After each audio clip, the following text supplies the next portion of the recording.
En fait, on a deux médecins, je crois même, à notre niveau, un titulaire et un autre qui n'est pas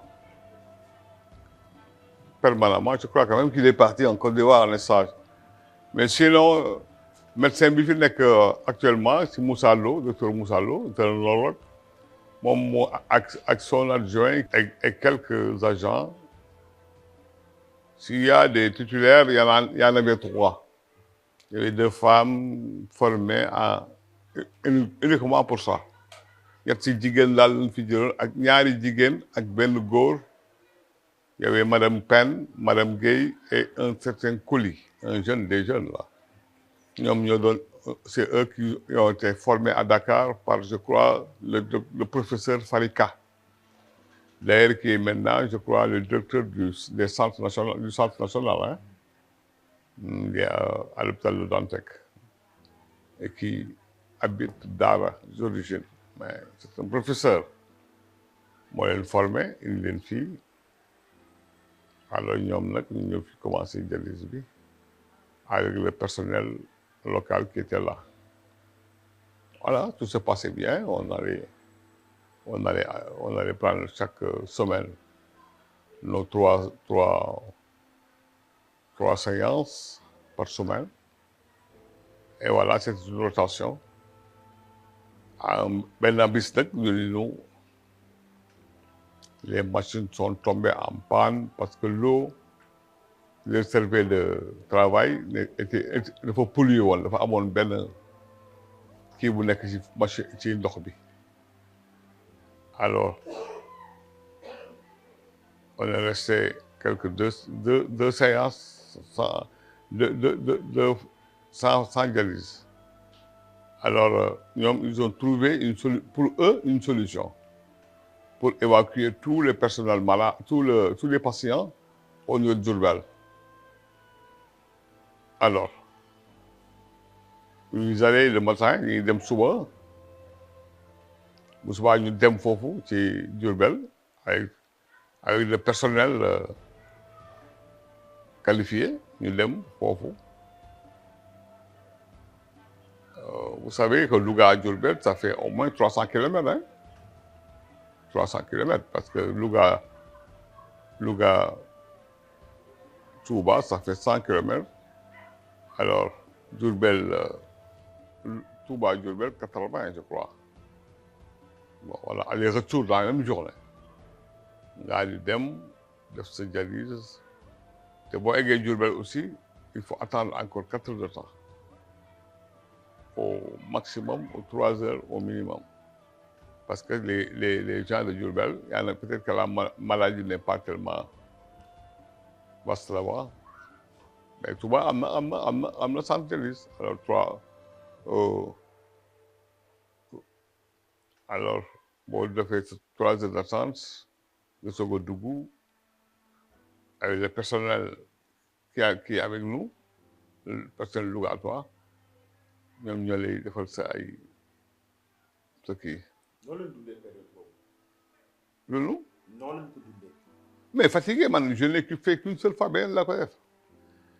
Man, docteur, je ne peux pas supporter ça, je ne peux pas. Vu mon âge et puis ma maladie, je ne peux pas supporter. Je ne peux pas supporter.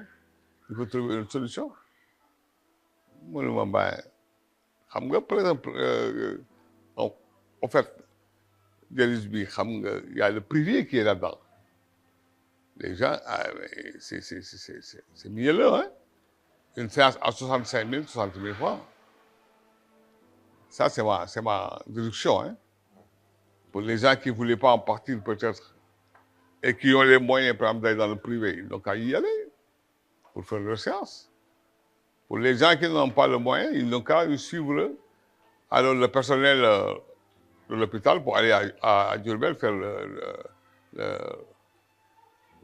leur séance.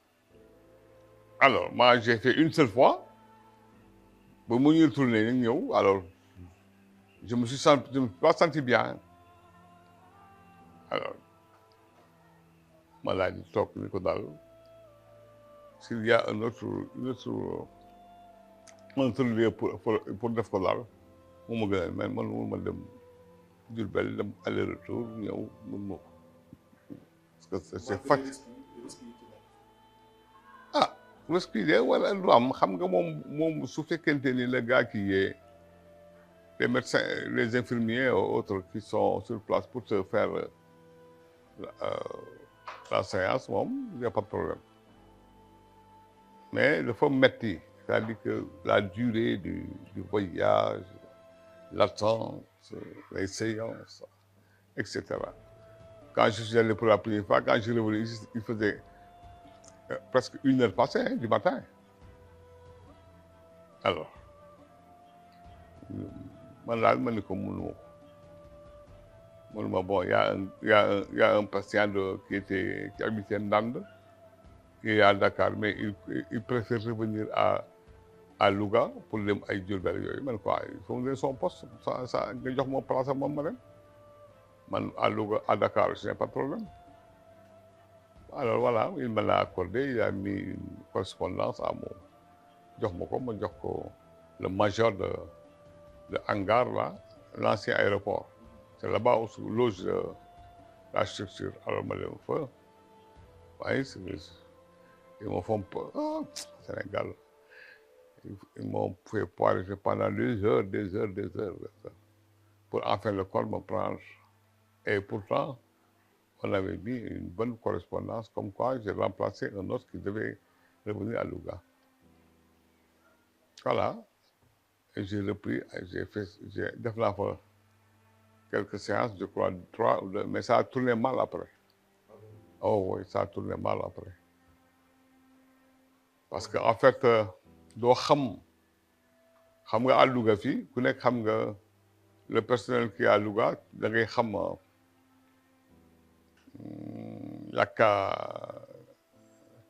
la qualification des agents da ngay xam agents yi kii est-ce que il est titulaire wala kii elle est infirmière d'État kii wala kii aide infirmière et cetera da ngay am vous familiariser entre vous da ngay xam am na ay ñoo xam dañ fi ñëw en stage qui sortent fraîchement de l'école ñëw pour un stage bëgg nag bëgg am expérience ci yow moi c'est ce que j'ai toujours refusé je préfère toujours prendre les gens qui ont eu une expérience qui ont été formés à ça mais nag heureusement agent yu bëri yi fa nekkoon agent yi c'est des jeunes filles parce que ñoo fa ëpp ñoo fa majoritaire ñoom ils parvenaient à faire le travail convenablement bien que ils ont été fermés dans le temps parce que ça c'est une spécificité hein le fait de brancher c'est pas il faut quand même être à un niveau quand même parce que y a les filles yoo xam ne ils auront le bac plus c'est eux qui faisaient les branchements. da ñëw ñun rek ndox bi baaxatul am na napp bi xaw ma fii dugg na fii voilà léegi il faut ngeen dem Diourbel foofu daal moo gën a c'est plus rassurant pour nous pour eux et on les a suivis les gens l'ont suivi et ils ont déclaré qu'il fallait acheter des pompes pour raffiner encore l'eau, tester l'eau pour pouvoir encore maintenant continuer à faire les séances. Alors, ils ont déclaré qu'il fallait de nouveau 11 millions. Les bonnes volontés de Louga ont débloqué l'argent très rapidement. Les gars n'ont rien donné, hein? Sinon, ils ont dit qu'il fallait faire ça, 11 millions. Alors, les bonnes volontés ont donné l'argent très rapidement. J'ai des sympathies, j'ai des amis et autres. Quand ils ont su comment j'étais dialysé, beaucoup d'entre eux, j'en connais, les gens qui ont donné de l'argent, je les connais trop bien. Alors, ils ont participé vraiment. Alors, ils m'ont soutenu, ils m'ont mis en rapport avec les présidents de dialyse du Sénégal, M. César, etc. Les gens de Louga ont fait des efforts Et voilà, ils ont débloqué rapidement l'argent. Alors, ils ont remis ça à qui de droit. Et ñoom daal di aussi ils ont acheté le matériel, ils ont réinstallé, ils ont fait appel à nous pour nous dire que c'est fin prêt, il faut revenir. Et ils ont redemandé les séances. Ils font 3 séances pour chaque agent, chaque semaine. Ça, c'est le maximum. 3 séances. Le minimum, c'est 2 séances. Mais il y en a tellement, au point qu'il y a des gens qui viennent malades. Moi, j'en connais même des gens qui... Ouais. Moi, j'ai vu même une femme qui est décédée comme ça, hein, parce qu'on n'a pas pu la prendre permanemment. Peut-être qu'elle a su la maladie un peu tardivement. À cette place, il n'y en a pas. Parce que je sais qu'au moins à Louga, les gens viennent de Dara, sur nos parents Paul là.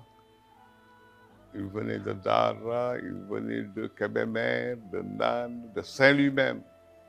Parce qu'à Saint-Louis aussi, il n'y avait pas assez de place. Les gens venaient de Saint-Louis, de Pâle. Ils venaient ici faire leur séance et repartir, hein, dans la journée. Mais la prestation, elle est bonne, hein. Elle est bonne quand même. Parce que il y a des filles vraiment qui se donnent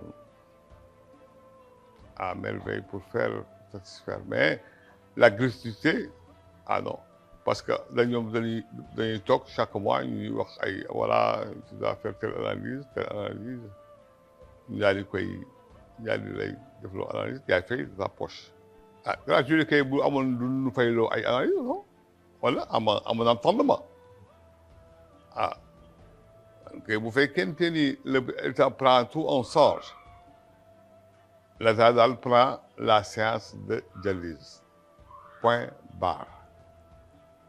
boo ñëwee ñu connecté la avec l'aide des infirmières ñu def sa 4 heures de dialyse. Mais s'il suffit de faire une analyse émanant de la dialyse, il faut débourser de l'argent, hein. Il faut aller payer l'analyse. Moi, très récemment, j'ai payé une analyse qui a coûté 108 000 francs. Mais, oui, parce qu'il y a des recherches qu'ils disent faire. Je ne sais pas. J'ai toujours dit au docteur, mais toi là, pourquoi vous me faites faire des analyses comme ça mensuellement? C'est pour combler des trous au niveau. Ah voilà, mais ça c'est des trucs un peu, tu vois, évoquer des failles. Il me dit voilà, c'est ça quoi, il faut quand même suivre les analyses, faire, etc., etc. Mais les analyses ne sont pas gratuites, hein. Il faut les payer de ta poche. Si tu n'avez pas de prise en charge au niveau de l'IPRES ou dans vos anciens services, tel est mon cas. Moi, j'ai travaillé au niveau de la Sénélec pendant 31 ans. Alors donc, et actuellement, je crois, pour le moment, les gens, ils font les prises en charge pour les analyses autres. Donc, moi, je ne débourse pas. Mais si je n'avais pas cette faveur-là, j'aurais payé une analyse, la dernière analyse que j'ai faite, j'ai payé 108 000 francs au dos de l'IPRES.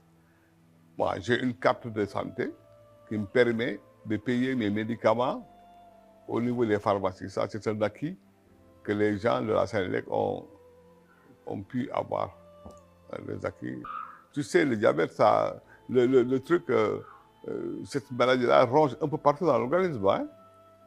Alors, il faut trouver que, par exemple, le docteur fasse un petit bilan, on fait que le patient a mal un peu. Alors, le docteur dit il faut aller acheter tel médicament, il faut faire telle chose, il faut faire telle chose. Alors, ça fait. Voilà, c'est à la charge du patient.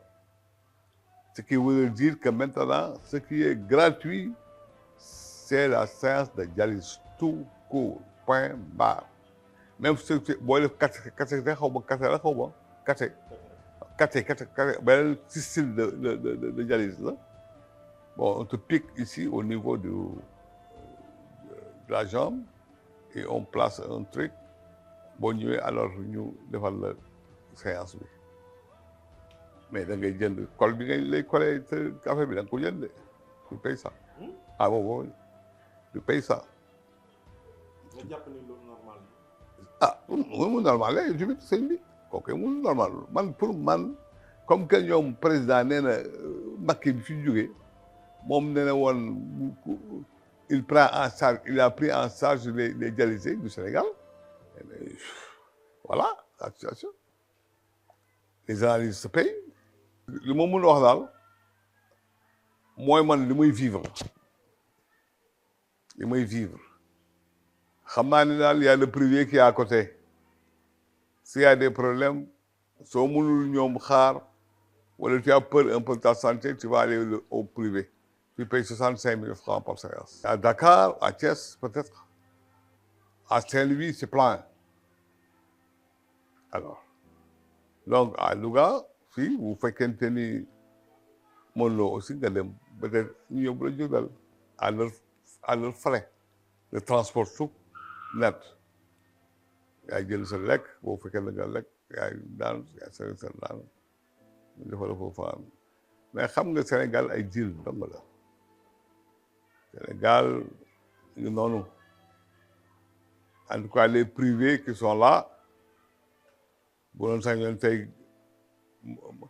état bi matériel bépp yàqu ñoom ñu ñëw di fay 65 000 francs par séance 60 000 mais pour le moment vraiment tout se passe bien au niveau de l'hôpital on prend nos salles hein mais moi je suis yàlla rek gëm naa ni bon maa ngi faju quoi je suis pas mal je vais dans mes occupations je vais là où je veux et puis voilà quoi damay toog sama kër ben soo bëggee dem génn je prends un enfant les fils wala ma dem seeti dem foo bëgg a dem naa fa dem j'ai pas mal je may lekk lu mu bëgg a lekk sinon que xam nga c'est à partir du diabète que ça se passe quoi xam nga quand tu es diabétique moi j'étais diabétique après la tension est montée sur moi ma am problème mu bët je suis allé au Maroc pour l'intervention j'ai payé cher aller-retour avec accompagnant plus les services d'hôtel etc. Le docteur qui était chargé de faire l'opération n'a pas réussi et je suis revenu et j'ai continué avec Farika qui me suivait quand même sur recommandation d'un ami qui était un ami un neurologue qui était mu nekkoon ak Farika qui est le directeur presque je crois national qui m'a suivi et qui m'a pris mon dossier pour l'amener à Louga. La maladie s'est répandue dans ce pays-là. Il faut répandre bu bëree bëri. Il y a des gens qui viennent de Mbour, de Saint-Louis, de Mbal, etc. Dans la région. Ça vient de Linguère, de Dara. Mais waroon na actuellement ci chaque chef de lieu du département mu am un petit centre au moins de 15 à 10 dialysés yoo xam ne dañ fay ñëw duñu dox y a des gens qui venaient de Daara ñëw fii bu dañuy luy nekk wut lekk bu ñu lekk parce que amuñu te ils n'ont pas les moyens vous voyez ce que ça fait donc bu ñu amoon Daara benn wala Linguère les gens qui viennent de Daara et de Linguère mën nañ toog foofu bu ñu demee bu ñu demoon fële à Touba c'est plein alors à Diourbel n'en parlons même pas. Et il faut daal que État bi xam ni son peuple est malade de cette maladie. Il faut que moom trouver ay solution ça c'est plutôt administratif nga xam ne peuple bi feebar la maladie bi mi ngi répandre nañ trouver des moyens pour faj tous les dialysés à n'importe quel lieu où il est et sans problème parce qu'il y a des gens qui viennent de Pâle de partout qui sont ici à Louga. À Louga aussi il y a des gens qui sont en train de faire des analyses pour voir est-ce qu'ils n'ont pas cette maladie oui ou pas. Je ne sais pas. En tout cas, la salle elle est pleine chaque jour. Elle est pleine. Il y en a au moins plus de 50 dialysés ici à Louga. Am na ñoo xam ne bëgguñu ñëw. Ils préfèrent prendre les médicaments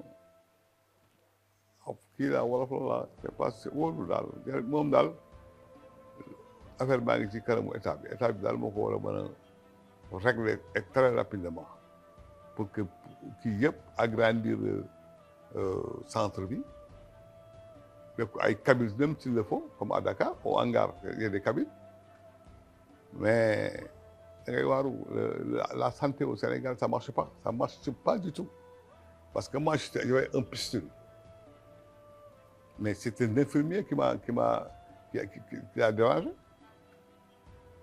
Oui. Je suis obligé maintenant de refaire un autre pistule. Comment et où? Quand? Parce qu'il faut faire une analyse que s'il n'y avait pas la prise en charge, j'étais obligé de payer 22 000 encore. 22 000 pour l'analyse, pour la radio et pour l'analyse de sang. Et maintenant, leur donner ça, nous avons analyse bi, c'est le résultat pour me programmer à faire un pistule. Est-ce que je vais payer 150 000 ou 200 000? Je ne sais pas. Ou bien ils prennent leur sang en charge. Et c'est un de leurs collègues qui a mal ajusté. Alors, normalement, ça devait se faire comme ça. Alors, voilà quoi. C'est ça. Il faudrait que les gens puissent s'atteler à xam nga santé bi daal. Moi, je crois qu'il y a des gens qui sont dans les hôpitaux et dans la santé qui sont